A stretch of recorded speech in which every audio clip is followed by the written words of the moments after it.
Oke, balik lagi sama kita. Kali ini kita bakal nostalgia sama salah satu komik klasik yang seru banget, Pak Janggut dan Penyihir Nakal. Siap-siap ya, karena kita bakal dibawa ke petualangan sihir yang super kacau. Dan kita bakal lihat apa jadinya kalau seorang penyihir cilik itu bosan. Nah, pernah kebayang nggak sih apa jadinya kalau ada anak kecil yang punya kekuatan sihir luar biasa, tapi lagi bosen? Ya, cerita kita kali ini bakal menjawab pertanyaan itu. Dan percayalah, jawabannya itu kacau balau tapi seru banget. Ceritanya tuh nggak langsung jereng, ada sihir gitu aja. Nggak, justru dimulai dengan sangat tenang, dari sebuah perjalanan di jalan setapak. Nah, disinilah kita kenalan sama tokoh utama kita, yang baik hati banget, namanya Pak Janggut, yang lagi jalan-jalan santai di pedesaan. Awal perjalanannya Pak Janggut tuh adem ayem banget. Dia dapat tumpangan, disapa dengan hangat, bahkan dikasih nasihat sama orang-orang di desa. Kelihatannya sih bakal jadi petualangan yang damai dan tentram, ya kan? Tapi, di antara semua kebaikan itu, ada satu peringatan nih. Seorang kusir bilang, hati-hati ya kalau lewat rawa di depan. Katanya, di sana tuh terkenal sama pasir isapnya. Plus, ada hantunya. Wah, suasananya langsung berubah jadi sedikit ngeri kan? Dan bener aja, nggak lama kemudian Pak Janggut sampai di pinggir rawa itu. Di sana, dia lihat ada papan peringatan yang tulisannya gede banget dan jelas. Pasir hisap berbahaya, jangan diinjak. Udah deh, pesannya jelas banget kan? Jangan macam-macam. Nah, pas banget dia lagi baca papan itu, tiba-tiba ada suara teriakan minta tolong. Tolong, tolong! Suaranya datang dari tengah-tengah rawa yang katanya bahaya itu. Pak Janggut sebagai pahlawan kita, ya jelas gak pakai mikir dua kali. Nah, disinilah ceritanya mulai berbelok tajam. Pertemuan yang gak disangka-sangka di tengah rawa ini bakal mengubah perjalanan Pak Janggut 180 derajat dan membawanya masuk ke dunia sihir yang, wah, kacau banget. Situasinya gawat banget nih. Ada anak kecil lagi ngegantung panik di dahan pohon pas di atas rawa yang mematikan. Bisa kita lihat di raut wajah Pak Janggut, dia udah bertekad banget buat nolongin anak ini, tanpa ragu sedikit pun. Ternyata, nama anak yang diselamatin itu Pompit. Dan dia ini bukan anak biasa, dia punya mantra andalan, simple banget, plip-plap.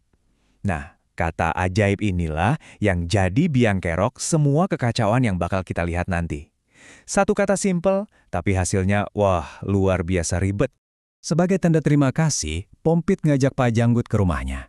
Dan ternyata rumahnya itu bukan pondok kecil biasa, tapi sebuah kastil yang gede dan megah banget di puncak bukit. Wow! Nah, disinilah petualangan yang sebenarnya baru akan dimulai. Oke, selamat datang di Kastil Kekacauan. Ini dia tempat di mana kita bakal menyaksikan gimana jadinya kalau kebosanan seorang anak digabungin sama kekuatan sihir tanpa batas. Kombinasi yang, iya, sangat meledak-ledak. Keisengan Pompit ini mulainya dari yang kecil-kecil dulu. Mungkin buat pamer sedikit ke tamu barunya ya. Dia bilang plip-plap terus tiba-tiba satu apel jadi dua. Kelihatannya sepele dan gak bahaya kan? Anggap aja ini baru pemanasan. Sebenarnya ada polanya loh dari kelakuan si Pompit ini. Pertama, dia lihat sesuatu yang menarik. Kedua, dia ngucapin mantra andalannya. Ketiga, dia bikin kekacauan besar. Dan langkah keempat, ayahnya yang juga penyihir hebat datang terus ngomelin dia. Siklus ini kayaknya berulang terus. Tapi jangan salah, kekuatan Pompit itu jauh lebih hebat dari sekedar gandain apel. Dia bisa bikin ilusi yang kelihatan nyata banget. Bayangin, Pak Janggut sampai diajak lihat pemandangan Babilonia kuno, terus loncat ke masa depan yang penuh polusi. Gila, dia bener-bener bisa mainin ruang dan waktu. Dan puncaknya, ya ampun, pas lagi bosen, apa yang dia lakuin?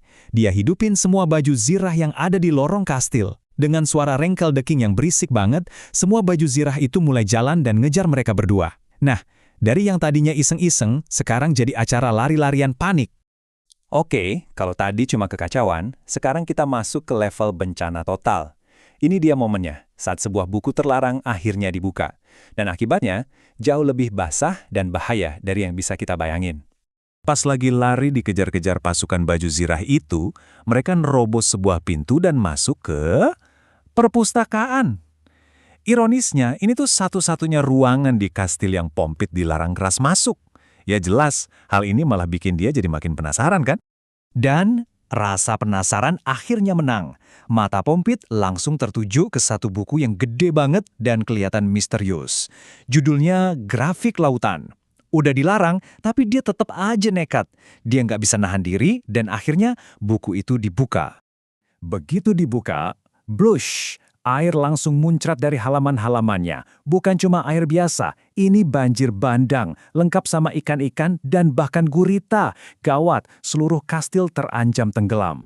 Skala bencananya ini udah nggak main-main. Kalau dilihat dari luar, air kelihatan mancur deras dari semua jendela kastil. Keisengan Pompit kali ini benar-benar udah bikin tsunami di dalam rumahnya sendiri. Di tengah kepanikan ini, Pompit akhirnya sadar. Dia nggak bisa cuma ngandelin sihirnya, dia harus pakai otaknya juga. Mungkin ini pertama kalinya dia ngerasain akibat dari perbuatannya secara langsung. Akhirnya, bareng-bareng sama Pak Janggut, mereka berjuang keras dan berhasil nutup lagi buku sihir itu. Pelan-pelan, airnya surut. Wah, ini sih pelajaran yang mahal banget buat Pompit. Jadi, inti ceritanya di sini kan, kisah Pompit ini tentang punya kekuatan besar tapi tanpa rasa tanggung jawab. Nah, ini jadi pertanyaan buat kita semua buat direnungin. Seandainya kamu punya kekuatan kayak Pompit, kira-kira bakal kamu pakai buat kebaikan atau cuma buat iseng-iseng aja? Coba deh dipikirin. Makasih ya udah nyimak pembahasan kali ini.